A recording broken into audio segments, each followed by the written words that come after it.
कि हर जंग के बाद एक नक्शा तब्दील होता है, तारीख में नक्शे तब्दील हो जाते हैं। यानी पहली और दूसरी जंग अजीम में इतना थक चुका था बरतानिया, इतना थक चुका था, इतना कि वो उसके बाद अपनी ग्रिप नहीं रख सका। यानी यहाँ पे जो तहरीक आज़ादी चल रही थी पाक व हिंद में, तो उसकी में वो टिक नहीं सका और यहाँ से वो बोरिया बिस्तर बांध के उसको निकलना पड़ा। कई कॉलोनीज यूरोप तो फिर फ्रांस निकला, फिर वो अगर आप 50-60 की दिहाइयाँ देखें तो 70 तकरीबन, ये 70 की शुरू में सारी खलीजी रियासतें आज़ाद हुई हैं ना, ये 60 के आखिरी। तो कई मुल्क जो हैं वो फिर अच्छा उनकी यानी ये सारी जो खलीजी रियासतें हैं या अरब ममालिक हैं या तो ये तो सारे फिर ऑटोमन एम्पायर टूटी तो ये बने, फिर वो एक चेन रिएक्शन, नक्शे चेंज हो गए। पहली जंग अजीम के बाद ऑस्ट्रियो हंगेरियन एम्पायर गिर गई, ऑटोमन एम्पायर ख़त्म हो गई, जर्मनी जो था वो अपनी जगह लगा रहा, इसराइल ने जन्म ले लिया। मतलब आप देखें ना, जंगों के बाद नक्शे चेंज होते हैं। और आप ये देखें कि दूसरी जंग अजीम फिर वही नक्शे चेंज हो रहे हैं। जापान की, इतना बड़ा जापान जो तो इंपीरियल जापान, न्यूक्लियर वेपन्स गिर गए, तबाह हो गया। जर्मनी डिवाइड हो, तो मुल्क अपने आप को संभालते हैं केओस के अंदर। और ये जो जंग है इस वक्त, इसमें आप देखें कि यूक्रेन के बॉर्डर्स और आगे पीछे, और ये गज़ा का मामला कहाँ जाके ख़त्म होगा हम नहीं जानते। क्या ये मामला आगे जाएगा, किस रुख पे जाएगा? यूरोप के अंदर एक बेचैनी है। लेबनान और इसराइल के दरमियान जो जंगबंदी का माहिदा है वो अमलन नहीं है। वो 24 घंटे के अंदर ही वो जो माहिदा साइन हुआ था या तय हुआ था, जो भी था, उसका ऐलान हुआ था, 24 घंटों के अंदर अंदर वो इसराइल ने हिजबुल्लाह के लेबनान में मुख्तलिफ जगहों पे हमले किए हैं। और हिजबुल्लाह का कहना ये है कि इन्होंने किए, इसराइल तो दोनों की तरफ से भरपूर जो है वो, मतलब जंगबंदी का वो एक बड़ा फ्रेजाइल सा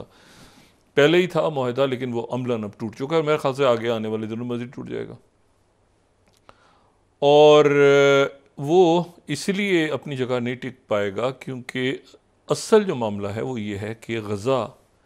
का मामला, अमेरिकन्स का और कई वेस्टर्न कंट्रीज़ का ये ख्याल है कि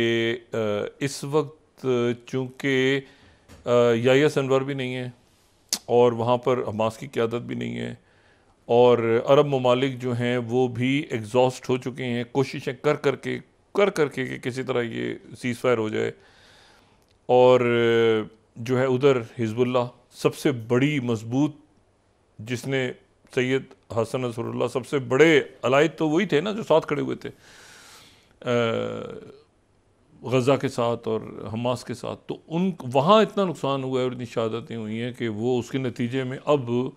बड़ा आसान होगा कि जो भी शराइत हैं वो हमास पे आयद कर दी जाएँ और एक मुआहदा यहाँ पर करके और जैसे तैसे करके मामला।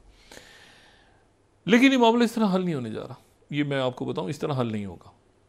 ये उसकी वजह ये है कि इनकी जो इजरायली डिफेंस है या इंटेलिजेंस है, उनकी कैलकुलेशन है कि 2500, 2450 या 2460 जो हैं वो फाइटर्स या जो रहनुमा या जो उनके हिजबुल्लाह के, वो अपनी जानों से गए। उनकी जो तादाद है वो है, अगर वेस्टर्न एजेंसीज की रिपोर्ट्स को देखा जाए तो इनका ख्याल ये है कि वहाँ पर 50 से 60 हज़ार लोग हैं, और 60 हज़ार हिजबुल्लाह के लोगों में से 2500 जो है वो अपनी जानों से गए हैं। लेकिन अगर आप पता करें कि ये असल में कितने हो सकते हैं जो वहाँ पे गए हैं और जिन लोगों ने भी वहाँ जाके देखा है, खुद हिजबुल्लाह को अंदर से समझते हैं थोड़ा बहुत, ये तादाद कम से कम 1 लाख से तो कम नहीं है, 1 लाख और 1.5 लाख के दरमियान है। तो इस कंडीशन में आप ये कंडीशन रखें कि हिजबुल्लाह अपने हथियार छोड़ देगी और वो इसराइल उन पर बॉम्बिंग करता रहेगा और फिर वो छोड़ देंगे और कहेंगे अच्छा जी आप आ जाएं और तशरीफ़ लाएं और ये आगे जाके आप ग्रेटर इसराइल बनाते हैं, बड़ा खूबसूरत सा, और ये सारा नहीं, ऐसा नहीं है। तो ये जो है ना, ये माहिदा थोड़े ही देर में आज उधर से भी गोलाबारी हुई, उधर से भी गोलाबारी हुई है, और बाइडेन इंतज़ामिया अब वो कहते हैं ना टू लेट, वो कोशिश कर रहे हैं कि किसी तरह से हमास की क़यादत, लेकिन वो नेतन्याहू नहीं कर पाएंगे, क्योंकि याहिया सिनवर जो हैं, ये देखें लीडरशिप जब चली जाती है ना, लीडरशिप ख़त्म हो तो फिर वो एक नई शक्ल में चीज़ सामने आती है। अब याहिया सिनवर जो हैं जाने से पहले कह के चले गए, लिख के दे गए कि मेरे बाद अगर ये होता है तो ऐसे करना है, ये होता है तो ऐसे करना है, ये फ़लस्तीनी कैदी छुड़वाने हैं, ये करना है, होगा जो भी नई क़यादत आएगी तो उसके लिए बहुत मुश्किल होगा कि वो याहिया सिनवर ने जो मरने से पहले लिखा, शहीद होने से पहले, तो उससे हट के कोई फैसला करें। तो एमॉस हुस्टन भी मौजूद हैं और जैक सुलिवन भी उम्मीद कर रहे हैं और सब कुछ कर रहे हैं, लेकिन नेतन्याहू इंतज़ार कर रहे हैं मौसूफ के 20 तारीख को ट्रंप आ जाए। अच्छा, ये एक बड़ी अजीब सी बात है कि सारे के सारे इंतज़ार कर रहे हैं कि ट्रंप आ जाए, ट्रंप के आने के बाद ये मामला ऐसे होगा, ऐसे होगा, ऐसे होगा, ऐसे होगा, लेकिन ये इंतहाई अनप्रेडिक्टेबल सूरत हाल है। ये ट्रंप कुछ भी कर सकता है, ट्रंप जो है वो कुछ भी, और आसपास जो लोग मौजूद हैं वो भी मैंने पहले भी कहा था ना कि वो किस तरह जेलिन होते हैं, किस तरह टीम बनती है, किस तरह से मामलात होते हैं। मतलब मैक्सिको मिसाल के, मैक्सिको के ऊपर टैरिफ डालें तो मैक्सिको चाइना के और करीब आ गई है। मैक्सिको ने चाइना से कॉन्टेक्ट किया है कि भाई आपकी कंपनीज यहाँ पर आके आप इन्वेस्टमेंट करें, और ये और वो सारा देखें, ये उस दिन में मैंने बात की थी, लैटिन अमेरिका जो है ये बिल्कुल ऐसे ही है कि जैसे चाइना के साथ कुछ मुल्क ऐसे हैं जो अमेरिका के अलाई हैं भी, नहीं भी हैं, आगे जाके सऊदी, ये बड़ा इंपॉर्टेंट है। फिलिपीन का रहना बड़ा इंपॉर्टेंट है, इन मुल्कों का रहना बड़ा इंपॉर्टेंट है अमेरिका के साथ, क्योंकि ये अगर लार्जर पिक्चर में चाइना विज़ावी अमेरिका है तो फिर साउथ चाइना सी उसका एक बहुत बड़ा पैसिफिक में ही होना है ना फिर सारा। लेकिन ये कि वो उधर उनके साथ जाके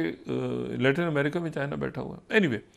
तो एक तो ये है कि मशरिक़ वस्ता में ये मामला नहीं आगे बढ़ता मुझे नज़र नहीं आ रहा, और शायद ये जंग मज़ीद ख़राब हो जाए, मज़ीद दोबारा ये एक बड़ी जंग की शक्ल अख्तियार कर ले इस फ्रंट पे। अच्छा, दूसरा जो मामला है वो ये है कि बशारुल असद, उनके ख़िलाफ़ दोबारा जो है वो मुख्तलिफ ग्रुप्स ने जो है वो हमले शुरू कर दिए हैं, और काफ़ी बड़ी तादाद में दोबारा शाम के अंदर जो है वो बदअमनी शुरू हो गई है। शाम जो है वो काफ़ी सालों से शाम, ये जब से अरब स्प्रिंग और ये सारा फसाद शुरू हुआ था तो शाम के अंदर खाना जंगी शुरू हो गई थी, फिर ग्रुप्स बन गए थे, फिर मुख्तलिफ दाएँ बाएँ, कोई किसी इस्लामी मुल्क सपोर्ट किसी को कर रहा था, क्या कर रहा था। अब वो जो है वो बशारुल असद के ख़िलाफ़ जो है वो हलब के इलाके में जो है वो दोबारा आज काफ़ी बड़े इलाके पे कब्ज़ा भी हुआ है और कैजुअल्टी शुरू हो गई हैं, तो शाम के अंदर भी एक तरह से खाना जंगी शुरू हो गई है। अच्छा, वो जो मुख्तलिफ क़ुव्वतें हैं, ये वो क़ुव्वतें हैं जिनको माजी में तो मुख्तलिफ ममालिक सपोर्ट करते रहे, अब नहीं कर रहे, लेकिन उसके बावजूद वो इतना उनके पास इख्तियार हैं कि वो बशारुल असद के ख़िलाफ़ खड़े हो गए हैं। तो दूसरा मुल्क जो डिस्टेबलाइज हुआ है फौरी तौर पे लेबनान के बाद, वो सीरिया दोबारा डिस्टेबलाइज हो रहा है। अच्छा, ये पूरी कोशिश है इसमें टर्की की, क्योंकि ये सीरिया से ही PKK ऑपरेट करती रही है ना, तो पूरी टर्की की पूरी कोशिश है कि वो इसमें, क्योंकि वो इसमें नहीं है, वो तो बात बड़ी अच्छी, इनकी बड़ी अच्छी बात हो रही थी ना, रशिया और ये टर्की और ये सब कुछ, ये मिडिल ईस्ट में तो सब मुल्क आ गए थे सीरिया में एक दौर में, लेकिन वो जो ग्रुप्स हैं वो इतने पावरफुल हो गए हैं कि वो खुद ऑटो पे